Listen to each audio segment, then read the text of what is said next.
Mohon izin Bas, mohon izin memperkenalkan diri Taruna Muda Ahmad Adit Setiawan NIT 24602017 Prodi TRPK Alpha. Di sini saya mewakili kelompok 4 untuk menjelaskan sistem-sistem pendukung sebelum menyalakan main engine. Yang pertama di sini saya menjelaskan main engine terlebih dahulu. Main engine adalah mesin utama yang digunakan untuk menggerakkan kapal. Sebelum main engine dapat dinyalakan, sejumlah mesin pendukung harus dioperasikan terlebih dahulu, mulai dari bagian buritan hingga haluan. Mesin-mesin pendukung ini memiliki peran penting dalam menyuplai daya listrik, pelumasan, pendinginan, udara bertekanan, dan sistem kontrol lainnya agar main engine dapat bekerja dengan optimal. Yang selanjutnya, komponen mesin pendukung dan cara kerjanya. Berikut adalah urutan pengoperasian mesin pendukung sebelum main engine dinyalakan, dimulai dari buritan hingga ke haluan. Yang pertama, emergency generator. Berfungsi menyediakan listrik cadangan jika generator utama gagal berfungsi. Cara kerja: 1. Mesin diesel kecil menggerakkan alternator hingga listrik untuk kebutuhan darurat kapal. 2. Listrik dialirkan ke switchboard darurat untuk menyalakan peralatan penting. Yang kedua, generator. Berfungsi menyediakan tenaga listrik utama untuk semua sistem kapal. Cara kerja: yang pertama, mesin diesel menggerakkan alternator yang menghasilkan listrik. Yang kedua, listrik didistribusikan ke seluruh kapal melalui switchboard utama.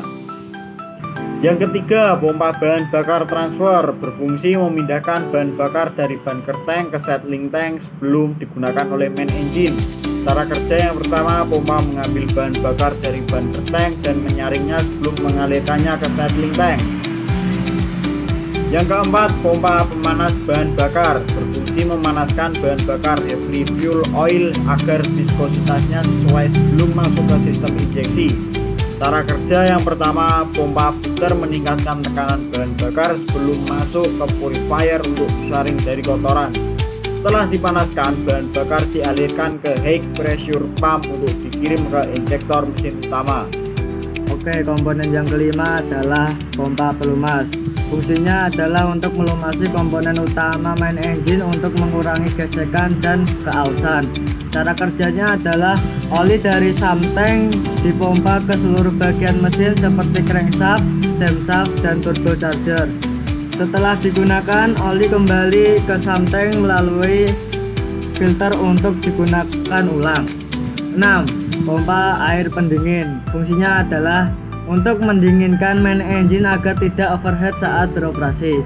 Cara kerjanya: pompa mengalirkan air pendingin dari si cas ke jaket cooling system di sekitar silinder mesin. Air panas kemudian dialirkan ke heat exchanger sebelum digunakan kembali. Yang ketujuh, pompa udara bertekanan. Fungsinya adalah untuk menyediakan udara bertekanan untuk menyalakan main engine. Cara kerjanya: kompresor udara mengisi air botol dengan udara bertekanan tinggi 30 bar.